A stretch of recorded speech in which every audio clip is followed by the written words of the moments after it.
Halo pemirsa, bersama saya Santina. Mari simak Warta Berita PTS 12 Mei.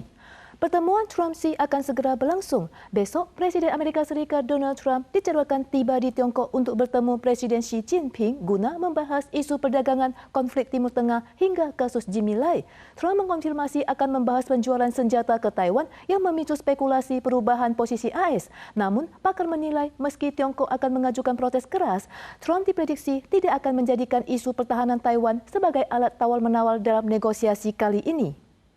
KTT Donald Trump Xi Jinping berlangsung minggu ini dan berfokus pada sejumlah isu termasuk perdagangan dan konflik Timur Tengah.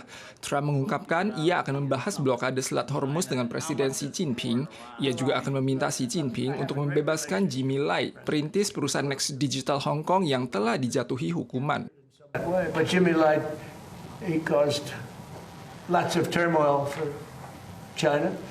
He tried to do the right thing. He wasn't successful, went to jail, and people would like him out, and I'd like to see him get out too. Trump akan membahas masalah penjualan senjata ke Taiwan dengan Xi Jinping dan yakin bahwa Tiongkok berambisi merebut Taiwan namun bukan dengan cara kekerasan. Tapi ia juga memperingatkan bahwa jarak antara Amerika dan Taiwan cukup jauh dibandingkan Taiwan dengan Tiongkok. Menteri Luar Negeri Amerika juga menekankan bahwa perdamaian dan stabilitas di Selat Taiwan bermanfaat bagi seluruh dunia. He knows I don't want that to happen. Very far away. Very, very far away. We're just at 9,500 miles. You know, we're 9,500 miles. He's 67 miles. Well, I'm going to have that discussion with President Xi. President Xi would like us not to, and I'll have that discussion. Sekelompok senator Amerika dari kedua partai baru-baru ini serentak melayangkan surat kepada Trump menyatakan bahwa dukungan bagi Taiwan tidak ada komprominya dan mendesak Gedung Putih untuk mempercepat kesepakatan penjualan senjata kepada Taiwan dengan nilai total 14 miliar dolar Amerika. Menjelang pertemuan sensitif Donald Trump dengan Xi Jinping, Yuan Legislatif Taiwan mengesahkan Undang-Undang Khusus Pengadaan Senjata Jumat lalu. Namun, anggarannya dipangkas dari rencana awal 1,25 triliun menjadi 780 miliar dolar Taiwan, jauh di bawah harapan Amerika Serikat. Gedung Putih menyatakan kecewa dan berharap kekurangan dana tersebut segera dipenuhi. Yuan Legislatif akhirnya mengesahkan Undang-Undang Khusus Pengadaan Senjata pada tanggal 8, namun anggarannya dipangkas dari 1,25 triliun menjadi 780 miliar dolar Taiwan, memicu perhatian dan kekecewaan dari pihak AS. Meski menegaskan kebijakan terhadap Taiwan tidak berubah, Washington tetap berharap kekurangan dana ini segera ditutupi. Sementara itu, Kementerian Pertahanan Nasional Taiwan dikabarkan tengah mempertimbangkan anggaran tambahan dan memasukkannya ke anggaran pertahanan tahun depan sebagai langkah penanganan. Di tengah kejayaan saham sektor AI, industri tradisional Taiwan justru lesu. Raksasa ban Bridgestone resmi mengumumkan penghentian seluruh aktivitas manufaktur di pabrik Hsinchu. Keputusan ini berdampak PHK terhadap sekitar 553 karyawan, termasuk 193 pekerja migran. Ironisnya, banyak di antara karyawan lokal telah mendedikasikan sebagian besar hidup mereka untuk bekerja di pabrik tersebut. Sejumlah karyawan yang berkumpul di gerbang pabrik Bridgestone bersiap-siap menuju perusahaan induk untuk menandatangani kontrak dan membahas hubungan kerja. Mereka khawatir karena banyak yang telah bekerja di sana sejak muda mungkin tidak dapat mencapai kesepakatan terkait pesangon dan menerima kompensasi.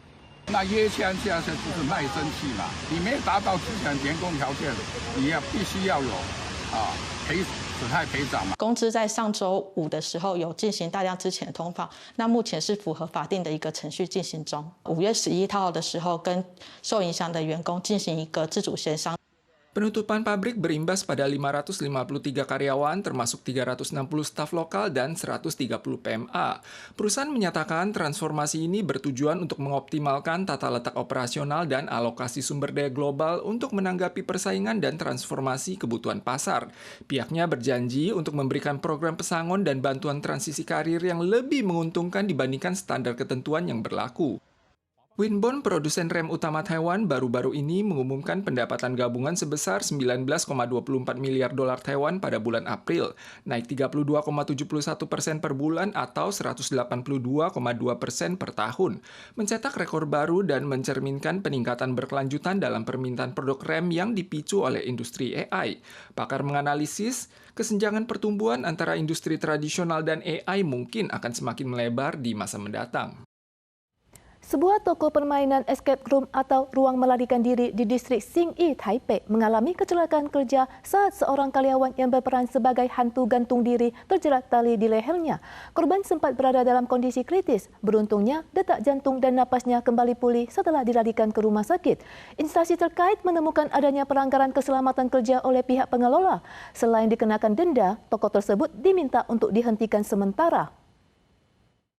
Kecelakaan kerja terjadi di sebuah cabang toko escape room terkenal di distrik Xinyi, Taipei. Seorang karyawati berusia sekitar 30 tahun pada tanggal 10 malam berperan sebagai hantu gantung sesuai skenario permainan, tetapi nahasnya ia terlilit tali hingga kehilangan napas dan detak jantung. Nyawanya berhasil diselamatkan setelah pertolongan darurat. Saat ini, korban masih dirawat di rumah sakit. Setelah penyelidikan, Dinas Inspeksi Ketenagakerjaan menemukan pihak pengelola tidak memberikan pelatihan K3 kepada karyawan yang terluka serta tidak melakukan penilaian risiko terhadap lokasi kerja. Hal ini telah melanggar peraturan kesehatan dan keselamatan kerja sehingga pihak pengelola akan dikenai hukuman denda dan sanksi penghentian operasional. Jembatan Tamkang di kota New Taipei resmi dibuka pagi ini. Banyak warga sudah menunggu sejak pagi untuk menjadi yang pertama melintasi jembatan tersebut. Namun, peresmian sempat diwarnai kericuan. Sejumlah kepala kelurahan dan anggota dewan memprotes kerana tidak diundang dalam upacara doa sebelum pembukaan. Selain itu, seorang pria nekat menerobos naik ke atas jembatan dengan sepeda motor sebelum jembatan resmi dibuka. Saat diresmikan untuk umum, jalur motor di jembatan Tamkang seketika dibanjiri kendaraan. Namun sesaat sebelum dibuka, seorang pria sengaja melanggar aturan dan menerobos jembatan Tamkang dari arah distrik Pali dengan motor sekitar pukul 10 pagi. Padahal ia tahu jembatan belum diresmikan untuk publik. 我觉得机车道非常的不合理。觉得呢安全呢？你有没有想到？ Pria langsung diamankan polisi, motornya juga disita. Tepat sebelum pembukaan jembatan Tamkang, Biro Jalan Raya mengadakan upacara pemberkatan, namun beberapa lurah dan pejabat setempat yang kesal karena tidak diundang berkumpul di luar untuk melayangkan protes, akhirnya dihadang oleh barikade polisi. 我没有想到说，我们中央政府、我们交通部如此的蛮横、如此的无理、如此的不礼貌。我们的活动已经办了10几次了，所有的里长跟民意代表已经来了不下4、5次以上了。那今天是我们的内部的祈福的活动。 Setelah jembatan Tamkang dibuka untuk lalu lintas, jarak tempuh Tamsui Pali berkurang sekitar 15 km.